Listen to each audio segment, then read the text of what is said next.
Yes. So as I said, today we have a very special guest. We have Nat.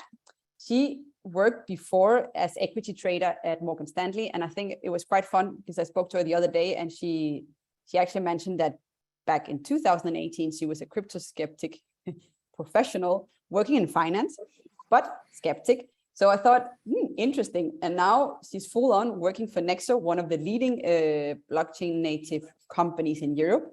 So Nat, please introduce yourself and maybe also tell us a little bit how did you go from crypto skeptic to be full on in this space? Yeah, thanks, Victoria, and thanks for having me.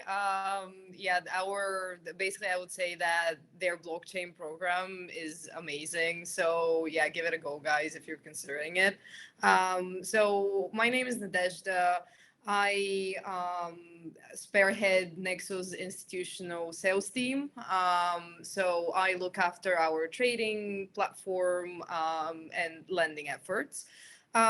So I started out my career, as she said, in 2018, which ironically is the year Nexo was founded. So we basically started together on slightly different journeys. I started my career in London, as I said, as an equities trader. I spent 4 years there and joined Nexo at the beginning of this year. My journey stems from the fact that crypto for me in my everyday life as an investor, as an enthusiast, and judging from what was happening around me just became too big to ignore.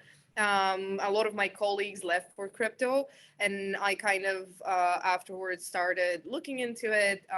I read it, and as one of my colleagues says, once you essentially understand Bitcoin, you really can't go back.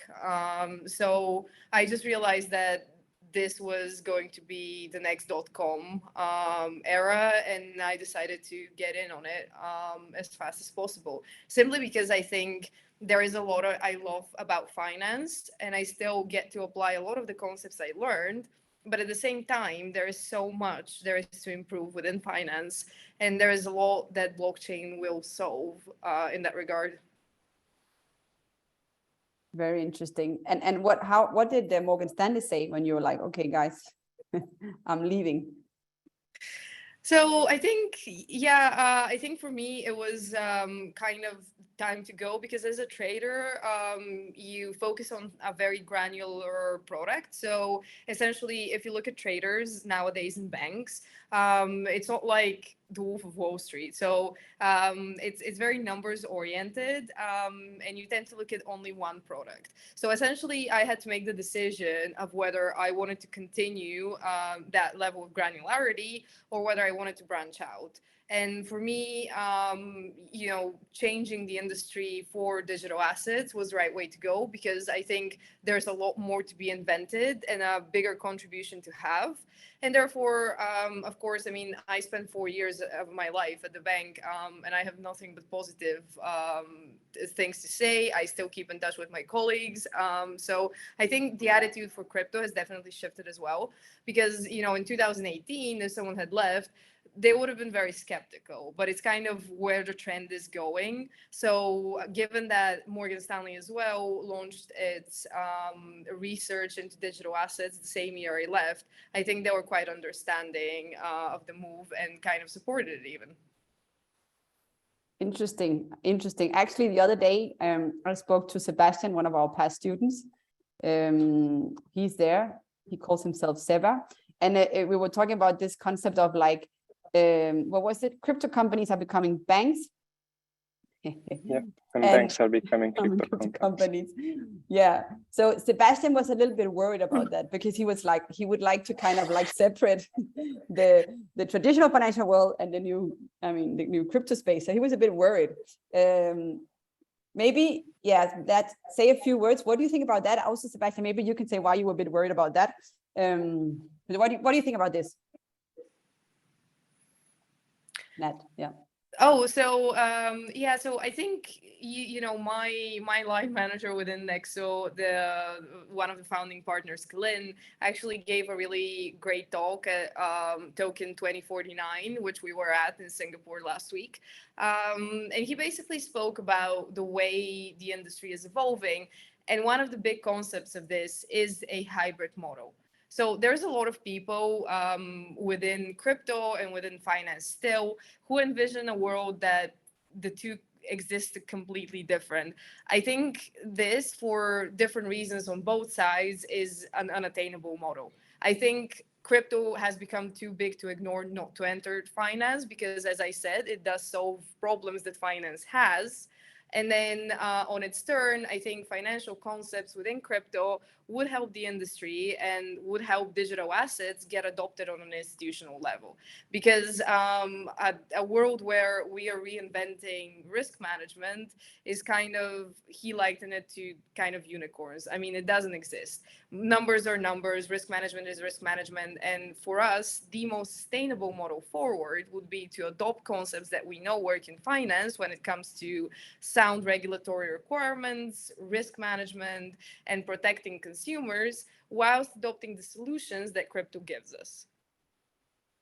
Yeah, no, I mean, this totally makes sense. Of course, you need to take the same, I mean, approach to risk, regulatory questions. I totally agree. I think when I was speaking to Sebastian, what he was referring to was a little bit like, kind of like, so what he really likes, well, maybe you should tell us, is the whole digital asset space, of course, crypto. And he was like, but why should these crypto players now start offering, I don't know, let's say investments in equity or bonds, you know? That's maybe, Sebastian, you can say a few words why you were like, oh. Yeah, hello, everybody, first of all. Yes, hello. I have to say a bit worried because, yeah, from my perspective, at least, I kind of hope to leave behind the whole traditional finance world. That's at first. So I believe that the crypto space could give at least a bit of fresh air from the traditional finance world. But I have to say, in a way, I understand what Nadia said, because also we have to understand that, especially right now, during the bear market, the companies are not like maybe making the same numbers that they would make during the bull market. So of course they have to look elsewhere.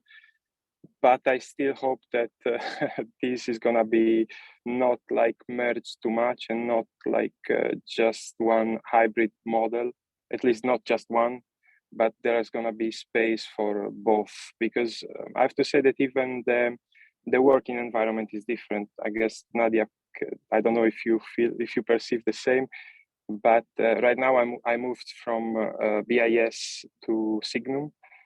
So I see the both worlds, and the work environment is totally different. I really love now the easy way of doing the job, like the startup type of environment. But yeah, I have to say that if we move to traditional finance, also this is gonna be taken from us. So yeah, overall, I hope that the merge and the hybrid model is gonna be still leave the separated world in a way. I mean, I hope that it's gonna be still a traditional finance hybrid model and the digital asset kind of model. Yeah, I think you're definitely right in a sense that there is a vibe within digital assets that you're building the next big thing, which wasn't necessarily the vibe in finance. I think, you know, for me, I was fortunate enough. Pretty much every single place I've worked at has been really, really great. I think it was more for me that at the bank, I felt that, you know, my managers were extremely smart people, and pretty much everything that they had invented gave me a limited scope for a contribution. So essentially, what I would say is that I think culturally, there isn't a big shift for me, but I think within where I can make a meaningful contribution, that is certainly a much bigger case within digital assets. For me, a hybrid model for a retail based client might not be very applicable, because if you are a crypto bull, you might just want to invest in digital assets. If you are an equity trader individual, you might just want to invest in equity. For an institutional level, however, I believe that the most attainable model within the near future is the hybrid model, which means that I think someone in the chat asked about the example of the hybrid model. What I'm actually referring to here is institutional allocation that gives exposure to both traditional assets and digital assets. For example, imagine currently, for example, in the UK, there is the concept of an ISA, which currently includes only traditional assets, where investors can invest up to a certain amount, and most of the products are financially structured around equities or fixed income. In the next few years, we envision that rapidly changing, and most funds, like the big players, I mean, BlackRock recently announced a partnership with a crypto provider. So most of the big players will shift to a model where investors can choose allocating a portion of their assets to digital assets. So this is kind of what is, in the immediate future. And I think, the example here given is that you can't buy a house with Ethereum yet. I guess that will change, hopefully. I mean, by the way, this is quite a fun fact, but I don't know if you guys watch Selling Sunset. One of the main characters there, Christine, she launched a retail real estate firm where you can buy houses with Bitcoin. So that's coming. I think we are certainly getting to a place where that will be convention, but I would say give it a few years. Fantastic. Yeah, there are absolutely also already products where you can just take the loan. I mean, even with us at Signum, you can just deposit your digital assets and take a loan. That's exactly what I thought. Yeah. And Nexo gives that capability as well. So you can borrow against digital assets and take advantage of the cash appreciation. So it might not be a direct off-chain transaction, but you can still take advantage of your crypto for purchasing large items like a house, for example. Cool. Just for everyone who just entered recently. So we are interviewing today Nat from Nexo. And I just asked Sebastian to share some thoughts, because Sebastian is one of our past students. And I will also ask him a question later on, because he did one of our programs before he was working for Bank of International Settlements, moved to the crypto space, working for Signum Bank. So it's always nice to introduce some of them as well. And Daniel, who also spoke, is the other co-founder of the European Blockchain Convention and European Tech School. Cool. So Nat, I have many more questions for you. Let's dig into, well, we talk about working in the space, right? You moved to the space working at Morgan Stanley. Sebastian moved from Bank of International Settlements to Signum Bank. In general, Nat, why do you think people should consider moving from a more traditional sector to the blockchain crypto Web3 space? Yeah, thanks, Victoria. I think, hi, everyone who just joined. So I think what I would outline is the three main reasons are the fact that there is innovation, space for growth, and being part of something major. So I think we briefly touched upon it with our discussion with Seba, but the idea here is that you get to be a part of something that's being built. So if you look at, Nexo's growth since 2020, in terms of hiring, the company has grown 800%. Since the beginning of the year, it has grown 100%. So I think, there is unprecedented growth within the industry, which you get to experience. But furthermore, I think if you have the scope and the ability to shine, that gets recognized almost immediately. There are no set processes, so you get to make a contribution and an impact, and it gets recognized almost instantly. So, for example, at financial firms, there's usually a very strict pattern as to how you get promoted, how you get within, the corporate ladder. Within Nexo, I was promoted to head of institutional 4 months after joining the firm, because when you show initiative, when you show, a vision and an idea for a product, that gets immediately recognized. And I guess for me, it's extremely rewarding, because I think the market in traditional finance has become greatly saturated, meaning that the contribution, there's a lot of smart people, but the efficiency and the margins are so thin that your level of, making a meaningful impact could be limited. In crypto, that's certainly not the case. So for me, it's really great that I get to, apply concepts that I know from traditional finance, like trading mechanisms, liquidity aggregation, and the algorithms, and we get to develop them to a completely new asset class. So you have a very tangible product that you're building every single day, and you get to enjoy the fruits of your labor almost instantly. Yeah, well, I can only agree that in this space, if you get in, or for those of you already here, you can see it. I mean, you have impact instantly, right? If you're in a more traditional company, it takes time. There is so many, as you said, levels where decision needs to go through, and maybe you could have a very good impact on different parts of the company, but it's not going to happen because whatever happened, right? So you have a huge impact. And I think what you just shared, Nat, that the company Nexo has grown 100% this year, where we are in this crypto winter, or someone at our last edition of the conference said crypto hurricane, but I must say, I mean, it's a little bit longer, this hurricane, but I certainly joined at an interesting time. You are right, Victoria. I mean, the numbers you're quoting are correct. We've grown 800% since 2020, and we've grown 100% since the beginning of this year. So not only were we one of the companies to not lay off any people, we have more than 50 open positions, ranging from engineering to marketing currently. So there is definitely scope to develop. Just as a reference, when I joined, I was the 450th employee, and now we have 630. So that's kind of the growth we're talking about here. Amazing. I think this is very, very strong numbers.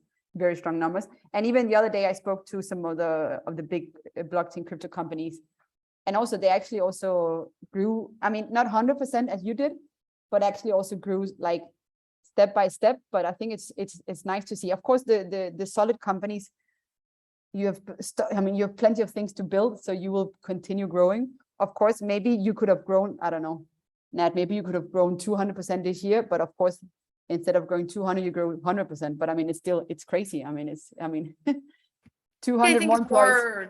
The popular saying within crypto as a whole is that, great things are built during bear markets.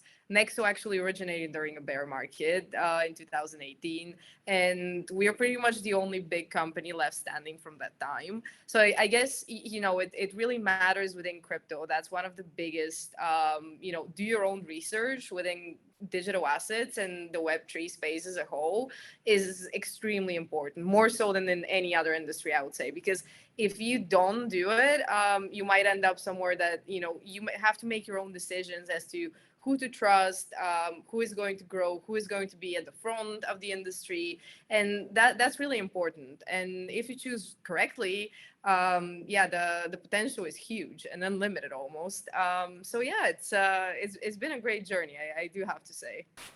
Can I ask a question, Victoria? Amazing. Yes, go ahead, Alfonso. Alfonso is now one of our students at the 4th cohort. So just for you, I mean, all of you, how many do we have in the room? 99. The nice thing is to see current students, past students, all here. And then, of course, most of you are from outside. But Alfonso, the word is yours. Please go ahead. Thank you. I wanted to ask in reference to your earned interest product. How are you as a company going to pivot now that 8 US states have categorize your earned interest product as a security instead of a commodity? And do you have plans for adjusting like Binance did and having a unique office that's US regulated so that you can hire and provide services? Can I answer? I don't have the answer, but I'm just going to say something. We have a newsletter on Fridays where we do include investment rounds and acquisitions. And I saw something very interesting that Nexo acquired an American bank. So I think one way of acquiring all license and all these kind of things is by doing acquisitions. But Nat, which bank was that? I'll let Nat answer. If you can send me the bank, I'd like to do some more research on that. Thank you, Victoria. Yeah, thanks for the question, Alfonso. Yeah, I think news recently is certainly on everyone's minds. What I will say is that I know that we are actively working and collaborating with the regulators, and we're trying to address the issues as fast as possible. Unfortunately, I would say that being on the institutional trading side, my focus is developing sound trading products for our institutional client base. I focus on liquidity aggregation and providing mechanisms which allow institutions to get best X and lending products on par with the ones we see in traditional finance, which hasn't always been the case in crypto. So I guess, to summarize it briefly, above my pay grade, as a good colleague of mine and a crypto bull at Morgan Stanley used to say. He was actually quite senior, so that was quite fun. But I think, I think I would watch the news for that, simply because there's different teams of very, very talented people at the firm working around those regulations and addressing them. Thank you. Thank you. I appreciate the answer. You mentioned you're doing liquidity aggregation. Do you guys work with OSL Digital? I think I wouldn't be at liberty to say exactly who we work with on the side. The main idea here is that we basically pull liquidity from the main exchanges. And then basically we provide that to consumers, because currently the level of market fragmentation, especially during volatile times. So for example, if you reference the May 12 crash, it is great. So essentially I specialized in market microstructure as a trader at my previous job. If you look at the spreads between exchanges, so, take the 5 biggest exchanges currently in crypto, they will be pricing your assets with a stark difference. I mean, the difference can range from 30 basis points to 160 in volatile times, meaning that we basically on our platform, and I nearly lost the plot when I first saw it, and that was kind of like why I came into crypto. There's a huge opportunity there because we get a reverse bid ask. So if you look naturally, in equities, for example, the level you can sell a share versus the level you can buy a share greatly differs, and the level you can buy a share is always higher. If for some reason it gets lower, that gets absorbed by bots and market strategies that are currently enacting in the market. The crypto market is much less efficient, so we pull liquidity from the 10 biggest exchanges, and when it comes to BTC USD, we have a consistent reverse bid ask, meaning that on our platform, you can sell Bitcoin higher than you can buy it, which is, if you think about it, and the level of fragmentation, that's insane. I mean, that will change, but currently, in the current landscape, that is presenting huge market opportunities. So I think that's where we're trying to educate investors, and we're trying to push liquidity aggregation, because having that visibility would make, your prices more fair, and in the end, your investors happier. Fantastic. Can I ask just one quick question as a follow-up to what she said about liquidity? Very quick. Okay, very quick. So you're aggregating the top 10. I know now that you definitely aggregate the one that I mentioned, because they do 9% of the market monthly. But my question is, that's spot. Do you guys offer leverage and margin trading outside to U.S. investors or Latin American investors? Thank you. So I would say that there is a Prime page, and you can go and we've bundled what geography offers what product availability. I would say that to Latin America, margining is currently possible, but please double check with the Nexo IO-Prime for specific jurisdictions. Thank you, Alfonso. So as I said before, Alfonso is currently doing our Certified Blockchain Expert program. So it's very nice to have you here, and also nice all your questions. But now it's my turn to ask questions. Actually, just one quick thing, Alfonso, you were asking about what bank they bought. So I just shared my link to my post, which is our newsletter goes out, and you have it at the end, the name of the bank, of the US bank. So Nat, my next question, my turn. When hiring, because as you said, I mean, you grew since you joined the team, 100%. What are you looking for? Of course, I mean, I am aware that you have different, I mean, you're looking for different profiles, but in general, is there something genetic you're looking for? Yeah, that's a question we get a lot, Victoria. So I think whoever follows me on LinkedIn knows that I advertise this event as, you know, what do Kim Kardashian and Web3 have in common? And my idea here to answer this question and yours in one is the fact that there is no such thing as a conventional path to crypto. The whole idea digital assets and Web3 exist is the fact that a bunch of outsiders were sick of well-defined and predefined metrics, rules, and patterns. So I would say that whoever wants to innovate is more than welcome to Web3 and crypto. I think a question we get a lot is, you know, do I have to work in finance? I think conventionally people believe that there is a certain profile we have to follow, but I guess what we look for is a can-do attitude above all else. You have to be well educated within the crypto space, which can mean a bunch of different things. I mean, you know, a lot of our developers are self-taught in the sense that, you know, you learn coding, but then there is a whole different language within crypto that you have to learn in terms of blockchain. And they, you know, in 2018, there weren't necessarily programs that taught it. So they had to like invented, you know, how to essentially get qualified within crypto. For an institutional sales role, there wouldn't be a predefined path. So for me, it's more like, does this person, you know, have passion for Web3? Can they identify the major trends that are going to drive the institutional market? And can they adequately communicate those to investors? Very nice, very nice. I have a follow-up question for that, but actually before that follow-up question, I would like to ask, oh, someone is here. Gurkan. Yes, that's it. Okay. Guys, can I ask you to put your camera on? Alfonso, can you come back? And Benoit, I saw you before, and Dominica, amazing to see you here. Ivan, David, all current, past students. We're going to have a photo together. All of you, please put your camera on.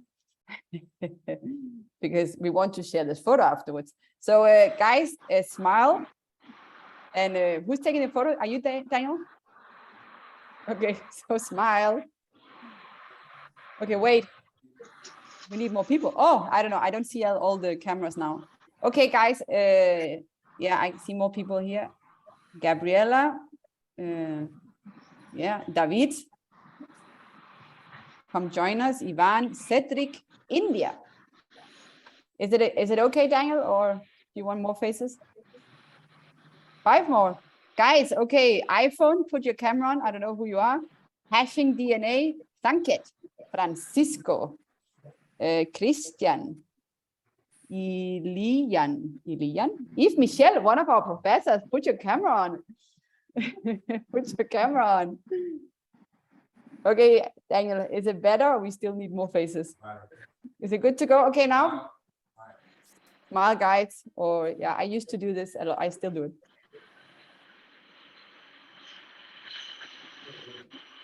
Fantastic. Okay, so my follow-up question, Nat, is people's online presence important? Is it something you look into, like when hiring people? Online presence, I mean on social media, or I don't know, like newsletters or whatever they do outside the physical world. Yeah, absolutely. I think when we think about online presence within crypto and Web3, I would say yes. But then again, it's your definition of what that entails. Simply because crypto has so many unconventional channels for communication. So, for example, you know, you can be on LinkedIn, Twitter, Discord, Telegram. So it really matters what you do and kind of defining your own voice. So, for example, I love posting on LinkedIn more than anywhere else. whereas one of my colleagues, who's one of the early participants in Nexo, has quite the presence on Twitter. So essentially, everyone decides what kind of presence online they want to have. But in an industry that's evolving so rapidly, and it's kind of still trying to figure out where it wants to go and what it wants to be, having a decisive voice as to what your ideas are and communicating them well could be a very good deciding factor whether you're going to drive the company change forward. So, you know, you have to ultimately convince a lot of people that your product is viable and is going to be a major driver within the industry. And it's much easier to do that if you have a solid online presence in some form. Again, you know, everyone defines what that should be via their own standards, but more so in finance, definitely, I would say. Amazing. So guys, yeah, important to have a presence. As Nat says, you decide where. It's a Twitter, LinkedIn, Discord, your newsletter, whatever it is. But it's important. But I guess it's also like showcasing like that your interest is really there, right?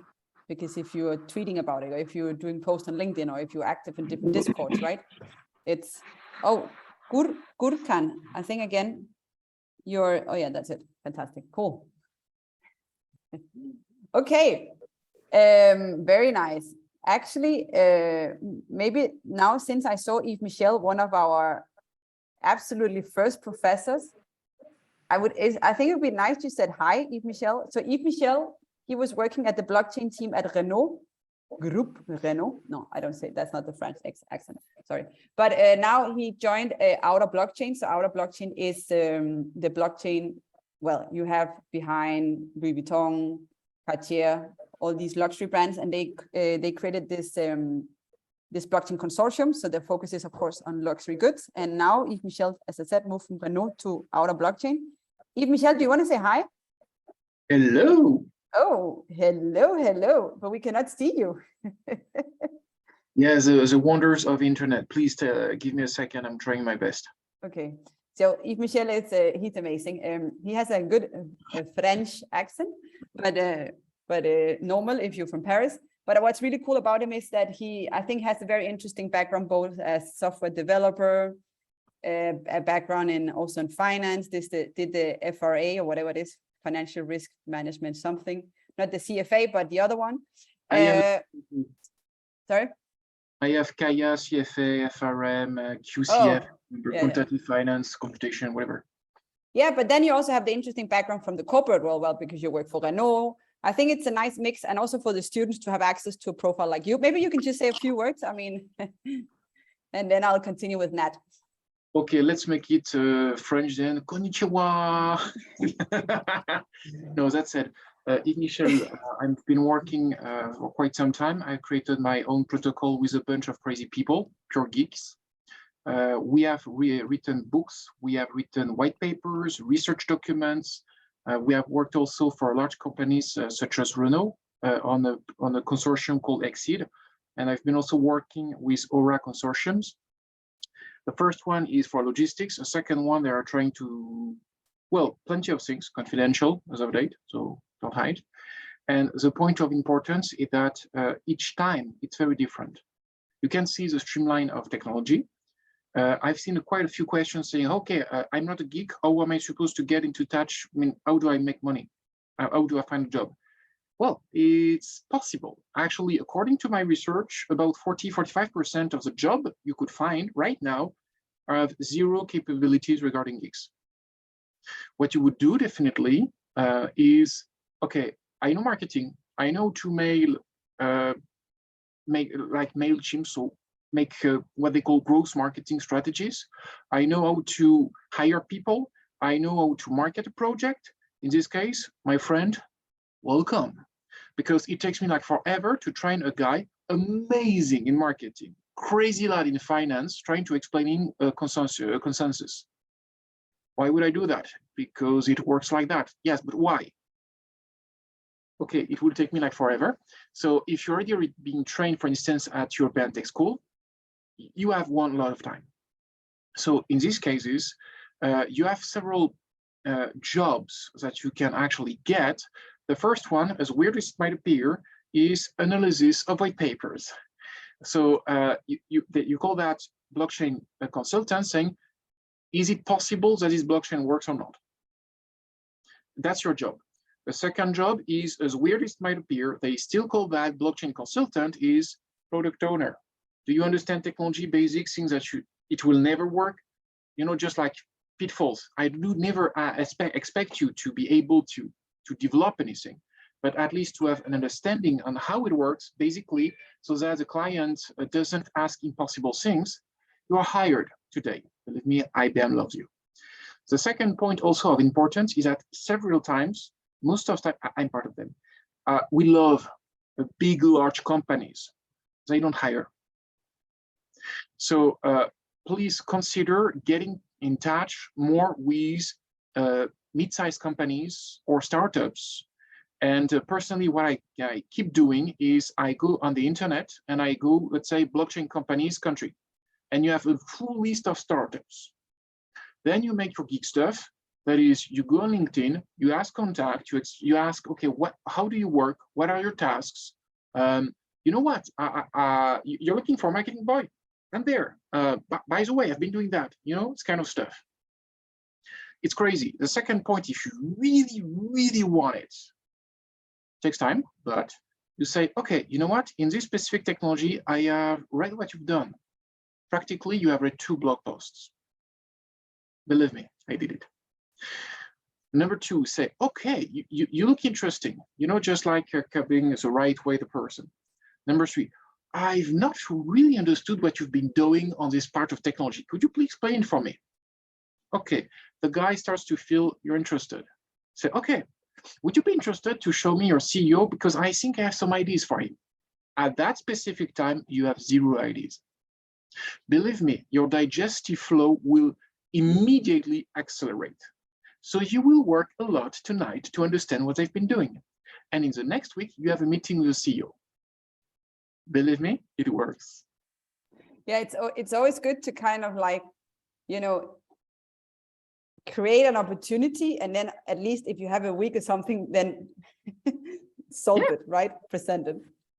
Yeah, I think well, yeah, Nat, I just wanted to say, I mean, you did actually that, right? You reached out to one of the co-founders of Nexo when you saw that there was an opportunity opening, and you were like, maybe you can say a few words there. And Yves-Michel, thank you so much. It's amazing to see you here because you're one of our professors. I did not expect you to see here.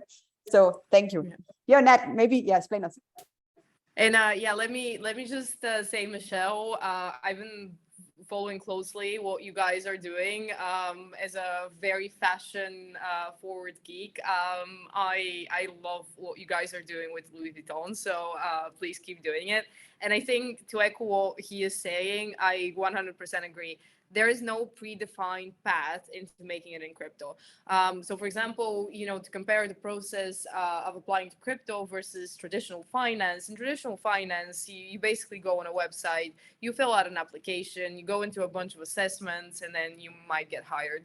I think in crypto, it's basically, if you're not a go-getter, you pretty much don't stand a chance, because then in order to attract traction to a company or a protocol or whatever it is you're a part of, you have to kind of show tenacity from the get-go. And that's what founders and anyone hiring needs to do. So for example, one of my colleagues, he actually joined the company in 2018, and he's a really good friend of mine. He actually sent, because he loves doing podcasts, which he gets quite teased about, but he actually sent like a video to the co-founders as to why he wants to join Nexo, and that's how he ultimately landed the job.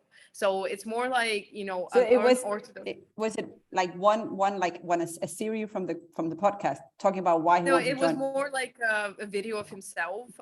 So now we have this internal educational videos, and he's leading them. So essentially, kind of, you know, our approaches are very different, but ultimately what gets you, you know, after the line is that kind of, you know, tenacity and thinking outside the box and thinking creatively, because as I said, that's how this entire industry originated. So people want to see that you're like a go-getter. So yeah, my journey within Nexo was, I messaged one of the co-founders and said, okay, I'm really interested in the company.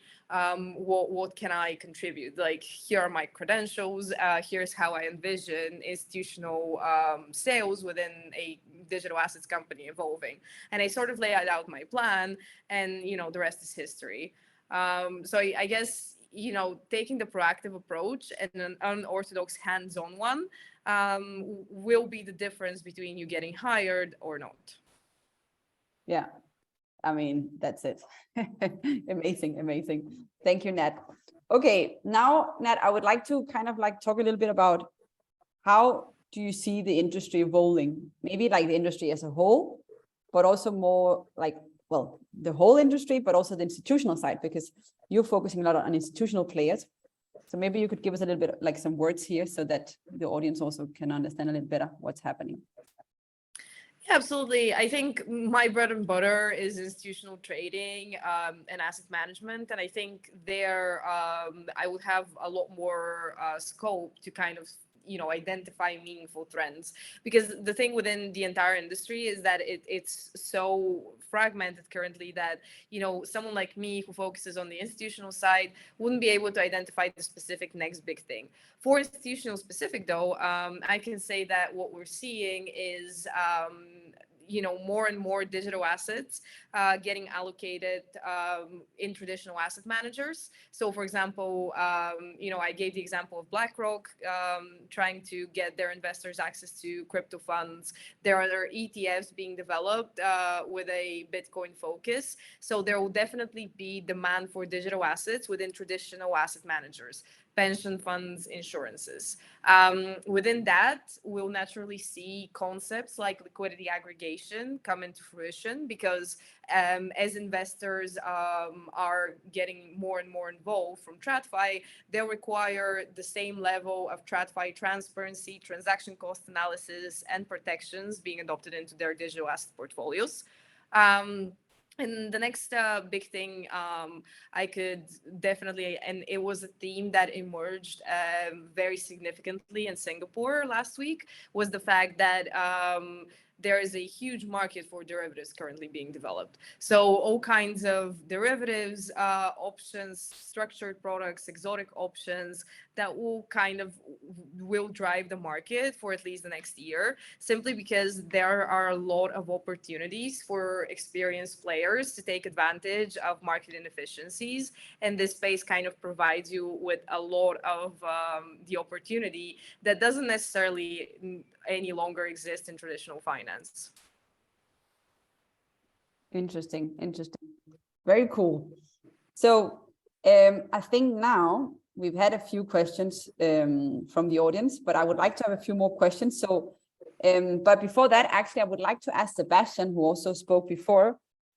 I mean, for you, you were one of our first students because you were part of the first cohort, which was also at risk for you to join our first program. But we convinced you, that's good. No, but I mean, Sebastian, maybe I think it's interesting. You came from a very, very traditional, right? Yeah, I think more traditional than that, it cannot be found. Exactly. Yeah, it's a very old institution. Bank of International Settlements. I mean, it's really traditional. And you wanted to you wanted to work in crypto. So how did the program help you? I mean, what did you do? Tell us a little bit more. And then after that, we will take questions from the audience to Nat. So Sebastian, tell us. Yeah, I mean, I will try to be short, but not too short. Basically, I started realizing that how do I see myself in several years? And honestly, in tradition, I didn't see myself in going forward in traditional finance. Probably the fact that was so, how did you call it, so traditional, it actually made bigger all the things that I didn't like in the traditional finance world. So, I mean, basically, I started to get close to the digital assets world. And at the same time, I was working with facts. So it was just a bit of a contradiction because, yeah, let's say I didn't know anymore where to find myself, and I started to check online. And back then, I have to say, as you said, Coursera just cannot help, because you start really pumped. This time I will manage, and then after a couple of lessons like that, it gets really difficult. So one day, I found the advertisement of European Tech School. And as I was going a bit looking for something well structured, I had a look at the program. I really liked it. And I have to say that it was what really pushed me away from the traditional finance. It was the answer I was looking for. Like I got all the necessary info I was looking for, and all the people, you, Daniel, really, I like your positive attitude, but of course, also the professionalism of everybody involved in the school. You really get all the answers you need to have when you are in doubt and you are in between, let's say, the two words. Absolutely, I'm really happy, and it was what drove me finally to the crypto space. Yeah. And now you will never go back. No, well, I hope that the crypto space will not.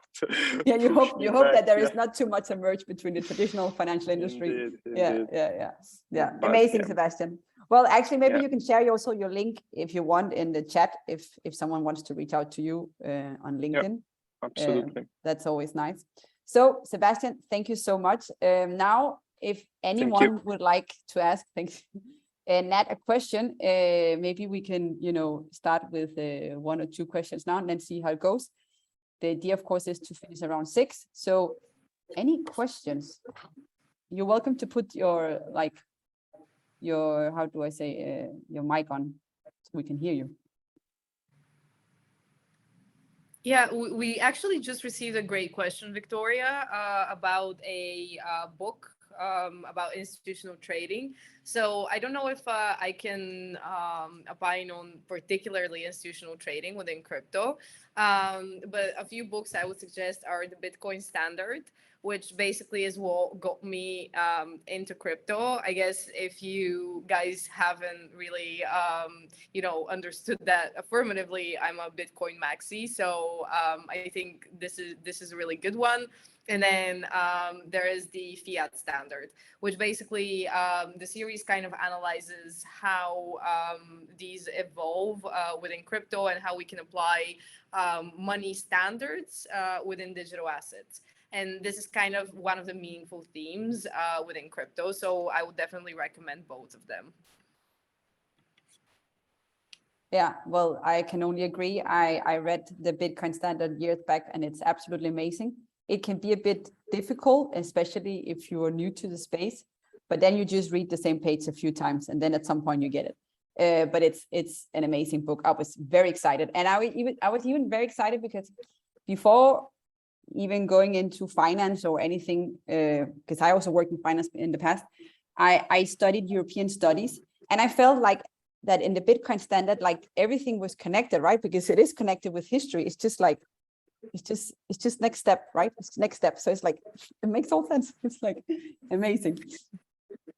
Yeah, and I think, because we do talk a lot about, risk management and the idea of risk management and how, a lot of crypto natives have tried to push in the past several years that they're basically reinventing finance. And I think exactly, who I'm talking about here. So, proving that there are concepts that are lasting is really important. So one that I would definitely recommend as well is a book about long-term capital management, which is within traditional finance, but it kind of shows us. So it's ultimately about a fund based on, the main players and the strategy designers are the guys who invented the options model. So basically, a lot of people thought that there was nothing that could go wrong with the fund. I'm not going to spoil it, but you kind of know how it goes. So what's the name of the books? I didn't get it. So it's about long-term capital management. So LTCM. And the name? Relatively, so let me check about the specific name. So it's called When Genius Failed. So it's about Merton, Scholes, and their colleagues who basically got a fund it serviced some of the biggest sovereigns in the world as well at some point. So it's a good, cautionary tale about why we need concepts from traditional finance adopted into crypto, and how no one is immune to excess leverage, for example. So it's a good one, I think. Hello. So I'll write it here. Yeah, fantastic. Oh, when the genius failed. Okay, fantastic. Cool. I don't know that book. I'll read it. Well, actually, I think Nadejda, you asked a question previously. Are you still around, Nadejda? Maybe you could ask your question with mic and camera on. Is she around? Maybe not. Okay, so the question is here. Oh, I'll read it then. Where are you based? Are you required to work at the headquarters, or is there flexibility? Just wanting to understand the culture, working environment. Next question would be, that's the average. No, what's the average yearly pay? Sorry, I'm too pragmatic. Okay, this is Nadejda. So many questions, but please go ahead. Absolutely. So I think I would say that when it comes to the culture, it's very, very relaxed, much more so. So one of the big reasons I left trading is that you don't get that much flexibility without trading, simply because when you're dealing with market risk, it kind of, requires an on-site presence.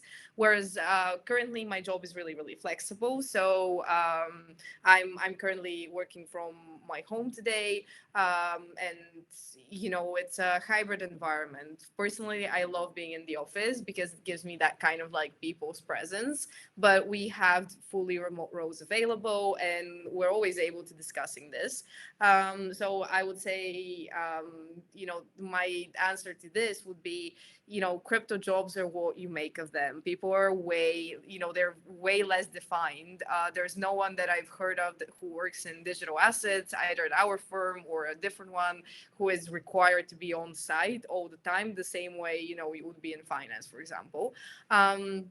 To the other questions, I would say that the average pay in crypto, it ranges greatly, but it's around $74,000 to $115,000. So it's pretty much on par with where traditional finance is, with the exception that you get a huge component for potential remuneration when you join a protocol or a company, either in the form of tokens or an equity component. So you get the added part of that immense upside. So I would definitely say that remuneratively, you have a lot more potential to earn, a lot more. Whereas in finance, that will be a lot more defined, and you kind of know the pay structures for years ahead. Amazing. And where are you based, Nat? Oh, so I'm based in London. I travel back and forth because we have a pretty big office in Sofia, Bulgaria. So I basically, whenever there's client needs, I'm in London. But as I said, it's pretty back and forth currently. So you're based in both places right now? Yeah, pretty much in London, given, my job kind of requires face-to-face interaction with most of our institutional clients. But yeah, if required, and also, in crypto as well, guys, you get to travel a lot. So I would say, especially for a client-facing role, keep that in mind, because, I get to go to tons of conferences, which I personally love. So if you love that component of traveling, I mean, in May, we were in Austin, Texas. This month, we were in Singapore. Next month, we'll be at DAS in London. There's the Finance Summit in London. So there's like so much going on globally that is just, a jet set lifestyle, I'd say. And then in February, European Blockchain Convention.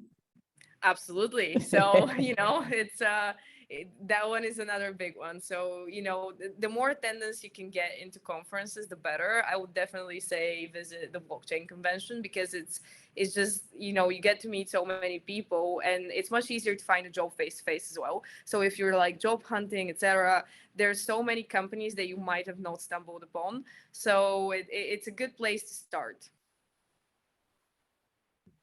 Cool. I've got a question So if I had to find a job in crypto, I mean, I'm not looking for a job at the moment, but if I had to, what I would do is I would go find the latest startups that raise money, because I have this theory that when startups raise venture capital, half the money go into hiring people and half the money goes into marketing, right?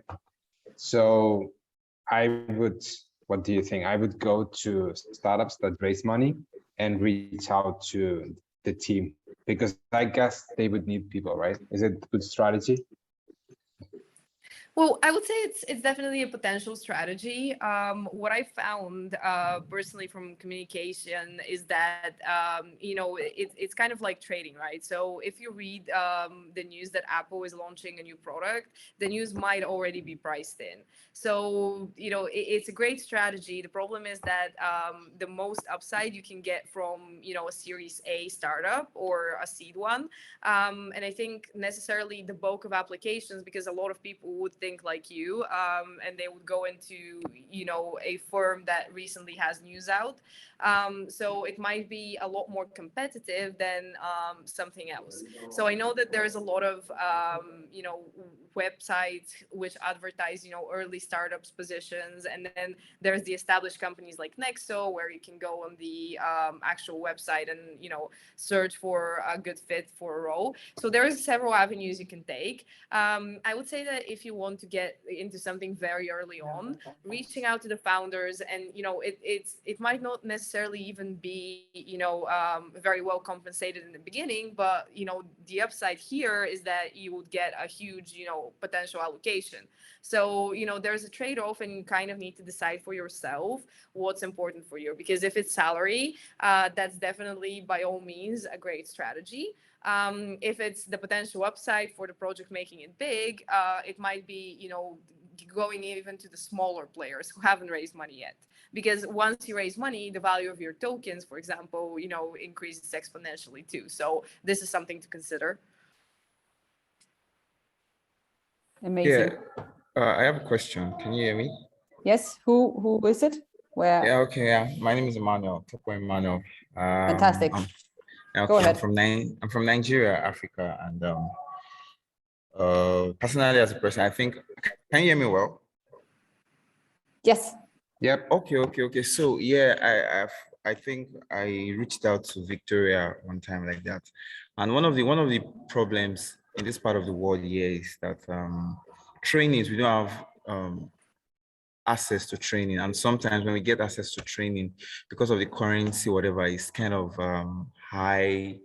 The cost for training is kind of on the high side. So my question is, personally as a person, I so much love the crypto space. I studied civil engineering, but then I believe so much in crypto, and I'm in the blockchain space. So like, how do we get, will I call it subsidized training or discount training, so that we can also, function in the space? Because it looks like Africa is way behind, because people apparently cannot pay for courses that will give them the opportunity to meet founders or meet co-founders and function in that space. So my question is there any provision for trainings that can be affordable for people from this part of the world? Yeah. Yes, so I can say a few words, and Nat, maybe I know you also have a lot of stuff going on. So I think, when it comes to, of course, we're very aware that being based, for example, in Nigeria is not the same as being based in Europe. So we do offer some grants when people are based in other parts of the world, where, of course, the salaries are very different. But I think also if you are looking for something completely free, there is also options out there, right? As we talked before, there is Coursera that has amazing, all types of courses, from stuff in finance to crypto and anything outside this world. But of course, as we also said further before, the tricky part is with these programs is that you need to be very disciplined, and only 4% more or less manage to finish a course when starting on Coursera. But this is maybe a good option, especially if you have no money to invest. Then definitely here you can get some great programs free, but you need to be very, very disciplined to manage to actually finish a course. Nat, do you want to say something? Yeah, I guess, I mean, to that, I will add, I agree with everything that Victoria says, but bear in mind, Emmanuel, that the whole reason blockchain exists is that a bunch of outsiders were sick of well-defined rules, and, the financial system as a whole. So, the way, if you look at how Satoshi operated, how Vitalik operated, they all operated within, constraints and outside of the industry necessarily. So, if you kind of, do your own research, which is way more important than any kind of course, you might reach a conclusion that that is indeed enough. And you can certainly get all the education available online because everything about blockchain is designed for outsiders, which is a great thing about it. So I think I would definitely say to, kind of be proactive in the way in which you already are. I mean, even by attending this seminar, you're obviously like trying to engage in a way that's very hands-on, which is what, the industry is seeking. I would also say that being such a global industry and such a big part of it being remote, there is a big part of, there are opportunities within blockchain available to you that wouldn't necessarily be available within finance. So if you're able to secure a role, it might be a lot better remunerated than anything else available in the space, given the geographical landscape and constraints. Amazing. Yes, thank you very much. Thanks to you. So guys, I think we have time for one more question. Well, we're actually over time, but if someone wants to ask the last question, that would be nice. Also, before we wrap up, I wanted to tell you again that our next cohort, 5th cohort, starts on the 26th of October. So you still have time to apply. We have some seats left. And do I need to say anything else, Daniel? Next webinar. Oh yeah, next webinar as well. Next webinar is with Sandbox, and it's going to be on the 25th of October. So that's also going to be fun. I encourage you to join that one as well. Also you, Nat, if you want to join. Yeah, nice to see. I definitely will. Thank you. Amazing, Nat. So yes, as I said, do we have a last question for Nat? Maybe if not, Daniel has one. Daniel before worked as a financial analyst. He was analyzing companies and investing in bonds. So I know he's really good at asking 1 million questions, but instead of having him to ask, yes, I see Luca put the... Yes, exactly. Good evening, everybody. This is Luca. Do you hear me? Yes. Okay, go perfect. Ahead. This is Luca, here colleague from Basel, Switzerland. Actually, I pass by the Bank of International Settlements every day. And I asked the second question in the chat. If you scroll up, you can see it. And basically, the question is whether large banks, now I'm not talking about central banks per se, but even like major retail banks. I'm thinking about Credit Suisse, UBS here in Switzerland, for example, whether they will for sure, or at least whether they will transition to a hybrid model, like incorporating crypto assets also in the business, even though the Bank of International Settlements recently published a warning about, and there is the link, the third link message in the chat, published this prudential treatment of crypto asset exposures, which could maybe even be sent down to national central banks, and so limiting the possibility of institutional banks to adopt crypto assets. So what's your thoughts on that? What are your thoughts on that? Yeah, great question, Luca. By the way, we are joined by my very, very clingy Boston Terrier. So apologies for that. He just couldn't resist. So I would say that, it is funny you mentioned Credit Suisse, because if you're warning about systemic risk in the system, I don't know if you've read the news, but they have pretty big troubles on their own. So I don't know if they will be adopting anything anytime soon. In terms of, institutions going that way, I would certainly say that, that's exactly where we're headed. Simply because when regulation kicks in, and when this kind of attention is brought within an industry, it's more to kind of address the fact that there is a lot of consumer demand. I mean, people have been calling time of debt in crypto for pretty much the better part of 10 years. I don't think that that's going to end anytime soon. But the very fact that there is so much regulatory scrutiny around it means that we are heading in the right direction.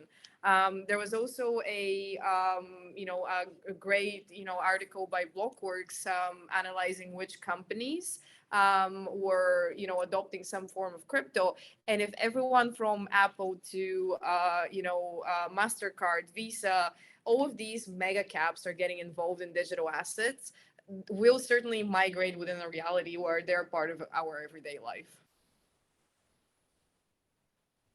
Amazing. Thank you, Luca, for the question and for the answer, Nat. Actually, right now, for some reason, we cannot see you, Nat. But, I've been trying. It's just that I don't know, for some reason, when my dog joined, the video stopped. Yeah, that's fine. The internet. No, so I think, guys, we are over time, but since we had a very nice conversation going on, I thought it was nice to continue a little bit better. Nat, thank you so much for, there he is. Here he is, yeah. Thank you, your little crypto dog, Bitcoin dog. Thank you so much, Nat, for joining us today. I think it was really cool. Very nice way to start our European Tech School Coffee Talks, having a conversation with you about how to get into the space, how the whole space is evolving, how Nexo as a company is growing. Amazing. Thank you so much, Nat. Also, I think it was cool to see a lot of our current past students, Sebastian joining in, saying a few words. Yves-Michel as one of our first professors, absolutely amazing to see you here. I did not expect that, so that's so cool. Yeah, and as I said, we have another event on the 25th of October. Don't you worry, we will let you know. And Nat, any final words, any final recommendations for, I was going to say for our crew, for the audience today? Yeah, absolutely. And the video just tuned in just in time. I would say, if you want to get into crypto, Web3 or blockchain, be creative, guys. I mean, again, think about Kim Kardashian, who, reinvented a whole another industry with, influencer marketing. That's kind of, the mindset we're seeking within crypto. Someone who will drive the industry forward with great ideas whilst employing knowledge from, existing industry. So that could be anything, could be audit, could be, retail, could be absolutely any industry currently. You will find an application within crypto because the industry is going that fast. So stay curious, stay enthusiastic, and hope to see you again soon. Thank you, Nat. Thank you so much. And thank you everyone for this lovely evening. If you have anything you want to talk to us about, reach out to Nat. You have her LinkedIn. At least we've posted several posts with her LinkedIn. So reach out to her. And that's it. Thank you, guys. Amazing. Thank you for joining. And I was going to say, I love you all.